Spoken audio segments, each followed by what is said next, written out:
Um olá para você, amigo do Fute Rede. Vamos falar agora do Calcio, o campeonato italiano, um dos campeonatos mais tradicionais do futebol mundial, camisas pesadíssimas. É o que vamos falar hoje, um pouco sobre o campeonato italiano. Tivemos a rodada 8 nesse fim de semana, com grandes jogos, é o que a gente vai falar um pouquinho. E vamos passar jogo a jogo, né, Francis, sobre o campeonato italiano, comentar um pouquinho.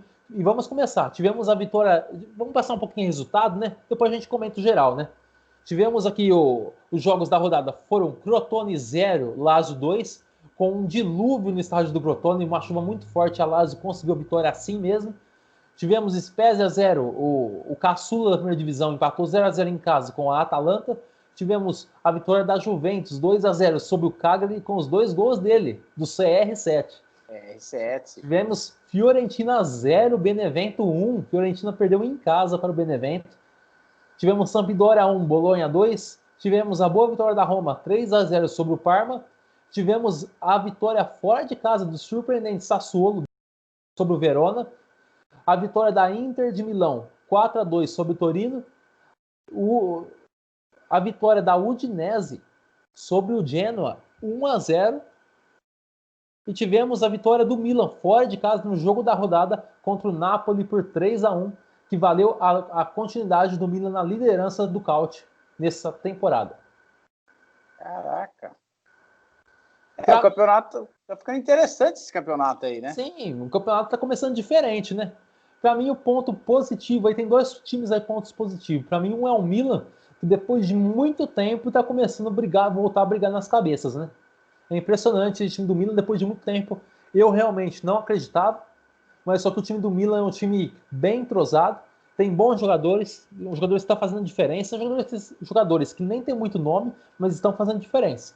Destaque era para o lateral esquerdo Tel, que vem jogando muito bem, e para o volante Kessié, que faz muito tempo que está ali no Milan, e ele vem jogando muito bem. E não vamos deixar de falar dele, né? Do Zlatan Ibrahimovic, que nos 3 anos do Napoli ele fez mais 2 gols, é o atual artilheiro do campeonato italiano com os 10 gols, na frente do Cristiano Ronaldo, que vem com 8 gols. Então tá pintando uma disputa boa individual nesse Calcio, hein? Não, é uma beleza. Isso aí foi pro futebol italiano. Acho que o Zlatan ter ido aí foi um achado, como diz o outro. Primeiro, é um incentivo a mais que a gente estava falando agora há pouco o Cristiano Ronaldo. Parece que o Cristiano Ronaldo gosta sabe, dessa briga. Isso, dessa disputa individual. Não é uma briga, é essa que fica, e a mídia parece que ela fomenta isso, né? Que é bom para todo mundo, né? E é que nem você falou, é um campeonato ficando interessante, mas eu acho, pelo que você falou, uns resultados que me surpreendeu, né? Alguns resultados aí que eu achava que os times grandes parece que não estão fazendo tanta diferença com os pequenos mais, né? Isso, bastante. Quem que está na liderança mesmo é o Milan. E depois, quem está em segundo? Então, o que eu ia dizer é que o segundo lugar é a surpresa do campeonato até agora, que é o Sassuolo. 18 pontos na segunda posição, vai fazendo uma grande campanha. E sábado tem jogo aí que para mim virou o jogo da rodada, Sassuolo e Inter de Milão. Caraca! Tem um grande jogo. Esse é o jogo, hein? O Sassuolo, vamos ver se o Sassuolo vai manter aí essa segunda posição. E a Inter de Milão, vamos ver se vai reagir. Porque eu acompanhei bastante, acompanhei por inteiro o jogo entre Inter de Milão e Torino. E você viu o resultado do 4-2, acho que uma vitória fácil. Não, para mim a Inter de Milão foi uma decepção. Mas você me pergunta, por que uma decepção vencendo por 4-2? Porque fez um futebol muito fraco no primeiro tempo, saiu perdendo, acabou o primeiro tempo 1-0 para o Torino. O Torino, que não teve o Belotti, seu principal artilheiro, jogou no lugar o Emiliano Zaza, e foi o Zaza, ele perdeu muitos gols, mas no último lance do primeiro tempo ele acabou fazendo. Uma bela troca de passe ali do Torino, envolveu a zaga da Inter de Milão e acabou abrindo o placar. E a Inter de Milão está deixando muito espaço no sistema defensivo, e foi por ali que o Torino trabalhou bastante. Agora no segundo tempo, no começo do segundo tempo, o Torino achou um pênalti ali, fez o segundo gol, e aí você vê, 2-0 para o Torino dentro de Milão. Mas a Inter de Milão, em coisa de 3, 4 minutos, acabou empatando o jogo. Depois sofreu um pênalti, virou, e acabou fazendo o quarto gol com o Lautaro Martinez, que entrou no segundo tempo, estava sendo poupado. Mas só que jogou com o Alex Sanches, que fez uma partida regular. Fez um gol, mas fez uma partida apenas regular. Mas, o que eu falo da Inter? É um time muito inconstante. É um time com excelente elenco, mas que não está provando isso em campo. Jogou mal. E o Torino é um time muito limitado, porque quando foi realmente apertado, sucumbiu. Em 3 minutos tomou 2 gols. E o Torino, no ano passado, na última temporada, ele quase caiu para a Série B do italiano. Por muito pouco ele não caiu. E esse ano ele é o primeiro na zona de abaixamento, ele está em 18º. Então ele está ali brigando lá embaixo, um time bem limitado, e era obrigação a Inter passar por cima. Aí era obrigação a Inter ganhar com facilidade, sem tomar sustos. E foi muito pelo contrário, tomou sustos. O trabalho do Antônio Conte já está sendo muito criticado na Inter de Milão, e uma das coisas que está pegando ali, que a torcida está reclamando muito, é o Antônio Conte não dar oportunidade para o Eriksen. O Eriksen ele veio por um preço muito alto para a Inter de Milão, ele veio do Tottenham. Muitos times disputavam a saída do Tottenham, né? Disputavam o Eriksen, muitos clubes, parece que até o Barcelona queria o Eriksen. E ele foi para o dinamarquês, foi para a Inter. E na Inter ele não está se adaptando, parece que o Antônio Conte não gosta dele. É isso os boatos que correm lá pela Itália, que o Antônio Conte não gosta dele. Ele deu uma indireta, ele deu algumas entrevistas aí polêmicas, o Eriksen falou que se sente mais confortável na seleção da Noruega que na Inter de Milão e pediu mais minutos. E o Antônio Conte respondeu que tem minuto quem está jogando bem. E que disse que ele não está jogando bem, por isso que não vai ter mais minutos. Mas só que o Antônio Conte, o histórico dele é um treinador que tem rinchas com alguns jogadores, né? Não sei se é isso, mas o Eriksen no Tottenham ele era um diferencial no meio-campo.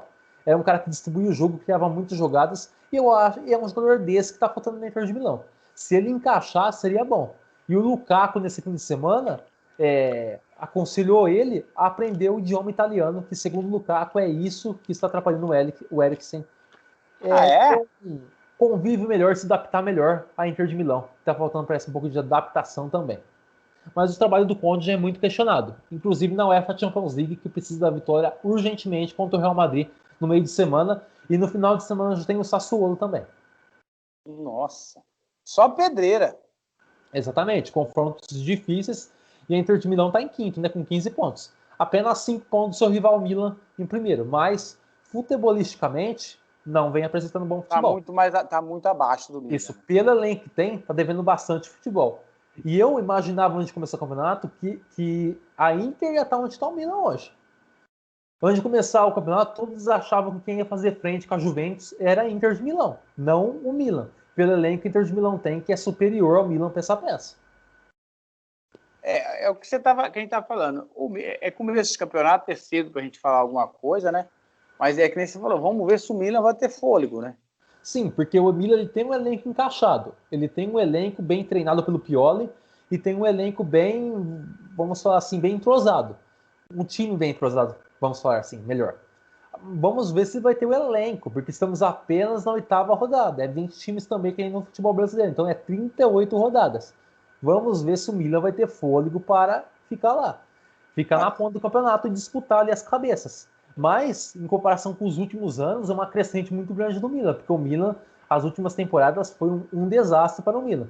Isso aí eu acho muito legal, né? E eu gosto de ver o Milan lutando nas cabeças, porque é um dos maiores clubes da história do futebol, um dos maiores clubes da Europa, e é legal ver o Milan aí, a camisa do Milan de novo em evidência no futebol italiano.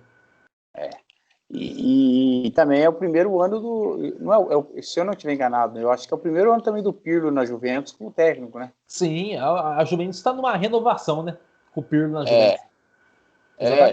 Chegou com... Mas eu ainda acho que a velha senhora ainda vai brigar pelo título. Eu acho que ela é forte candidata. Sim, mesmo estando em quarto aí... Mesmo estando em quarto, eu acho que ainda tem lenha para queimar ainda. É grande favorito, está 4 pontos do Milan. Mas que o Milan, por enquanto, que eu falei, é a grande surpresa. Eu vi alguns jogos do Milan e o Milan está jogando bem, sim. Lógico, o Ibra está desequilibrando os jogos. Isso que eu ia falar. E o Sassuolo também é uma grata surpresa. O campeonato, inclusive, o Milan está em primeiro com 20, em segundo o Sassuolo com 18, em terceiro a Roma com 17, em quarto a Juve com 16, em quinto a Inter com 15, em sexto o Napoli com 14. Você viu que o tá bem embolado ainda, né? Em sétimo, Atalanta também com 14. Em oitavo, a Lazio também com 14. Em nono, Verona com 12. Em décimo, a Sampdoria com 10. Em décimo primeiro, o Cagliari com 10. Em décimo segundo, o Bolonha com 9. Em décimo terceiro, o Cassino Spezia com 9. Em décimo quarto, o Benevento com 9. Só em 15º vem a Fiorentina com 8. Tradicionalista Fiorentina vem mal. A Udinese, que também tradicionalismo, vem em 16º com 7. Tradicionalíssimo Udinese também só com 7 pontos. Em 17º vem o Parma com 6. O Parma tem uma excelente história no futebol italiano. Faliu e foi refundado. Começou do zero e voltou há 2 anos aí na primeira divisão. O Parma é um time aí que é um vitorioso, vamos dizer assim. Começou do zero e voltou para onde está. Aí na zona de baixamento, que na Itália cai 3. Tem times tradicionais também. Tem o Torino, na 18ª posição, com 5 pontos. O Torino, que é o rival de cidade da Juventus, né? É o derby de Turim, Torino e Juventus. Temos o Genoa, com 5 pontos também em 19ª. Genoa, que é um time que fez últimas temporadas boas aí, né? Vinha dando trabalho para os grandes. E em 20º aí, nenhuma novidade, com 2 pontos, o Crotone. É um time fraco, realmente. Vai cair. Esse não tem nem que ver que vai cair, né? Sim. E para a próxima rodada, destaque aí para o jogo do sábado às 11 da manhã, Sassuolo e Inter de Milão, fora de casa. É o principal jogo da rodada. Temos também outros confrontos interessantes, como o Milan e Fiorentina no domingo às 11 da manhã e Napoli e Roma em Nápoles no domingo às 15 para 5 da tarde. São os principais confrontos aí da próxima rodada do italiano, que realmente essa temporada está pegando fogo. Tá legal de assistir o campeonato italiano. É muito bom mesmo. Muito bom de ver essa rivalidade aí, o campeonato italiano crescendo, né? Eu, quando era mais novo, a gente não se falava em campeonato espanhol, se falava em campeonato italiano. Era o grande campeonato. Isso. E há passava na Band. Há uma tradição na TV brasileira, entre os brasileiros, na TV brasileira, o campeonato italiano aos domingos de manhã, né? E é uma grande tradição, né? Não é da sua época, mas é da minha. As grandes transações na época minha de juventude foi o Zico para o Udinese, o Casagrande para o Torino. Tá entendendo? Inclusive, então, foi essas. O Zico, ele é recebido em Udine com tapete vermelho. Ele é um ídolo incondicional na Udinese. Quase tanto ídolo na Udinese como é no Flamengo. Ele é um ídolo impressionante. O Zico também é um jogador impressionante, né? Ele é ídolo no Japão, ele revolucionou o futebol japonês. Estátua no Japão, né? Sim. No Flamengo ele é muito ídolo. Na Udinese também ele é recebido ali com tapete vermelho lá em Udine. É impressionante. Você não chegou a ver o Zico jogar, né? Não, infelizmente não. Eu cheguei, eu posso falar que eu vi. Para mim, o melhor meia esquerdo, o meia, que na época o camisa 10 era o meia. Hoje em dia, qualquer um é camisa 10. O cara baixou ser estrelinha, é 10, né? Isso. Hoje o 10, não tem como o 10 ser. é mais para vender camisa, né? Porque você vê o Daniel Alves, que é um lateral, tá com a 10. Então é mais para vender camisa, né? Muito marketing hoje. O marketing que toma conta de tudo hoje, realmente. Com todo respeito. O 10 que tem hoje, que usa camisa 10, realmente, na minha opinião, é só o Messi. E ele realmente é o 10. Realmente ele faz isso. Agora, o Neymar não tem por que ser 10. Marketing. Não é? Com todo o respeito ao Neymar. Não, sim, tô falando que ele é ruim. Tô falando assim, ele não merece a 10. Falando em termos de camisa, né? Isso não é a função dele. A gente tá querendo dizer que antigamente ele poderia ser um 7, poderia ser um 11. A gente tá querendo dizer que... Até nisso, não cortando você, até nisso o CR7 é diferente, né? Isso. A gente está querendo dizer que antigamente o futebol, cada posição tinha seu número guardado. O 9 era o centroavante, o 2 e o 6 eram os laterais direito e esquerdo, o 3 e 4 era o zagueiro, o 1 era o goleiro. Hoje a gente tem goleiro 22, 55. O 8 era o meia direita, o 10 era o meia esquerda. Isso. O 7 era o ponta direita, o 11 era o ponta esquerda. Era assim o time. O 8 e o 5 eram os volantes, né? Não, o 8 ainda era volante, mas era mais meia direita. Isso, O 11 era o segundo atacante. O 11 geralmente é o segundo atacante, o 11. Não, mas era o segundo atacante, mas contado como ponta esquerda. Isso, e o 7 era o ponta direita. Isso. Era assim o time antigamente. Agora hoje, não, inclusive hoje não é de 1 a 11 mais, né? Hoje tem 22, 34, 56, né? Entre os titulares, né? Uma mistura de números. Né? Eu acho que toda evolução é válida, mas perdeu aquele encanto que era assim, né?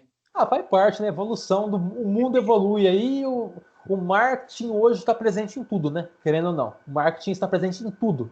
Desde a hora que a gente acorda até a hora que a gente vai dormir, a gente é induzido pelo marketing, né? Nos banners, nas rodovias, no rádio, TV, jornal, internet, tudo. E no futebol não é diferente. Então, o número de camisa é muito induzido pelo marketing também hoje em dia, né? Entendi. Nada contra, é o mundo hoje, né? Realmente, muito pelo contrário, eu acho o marketing fantástico. Bom, pessoal, isso aí foi uma pincelada, um apanhado geral do campeonato italiano. Se você gostou desse vídeo, deixe seu like, se inscreva no nosso canal e curta a nossa página no Facebook.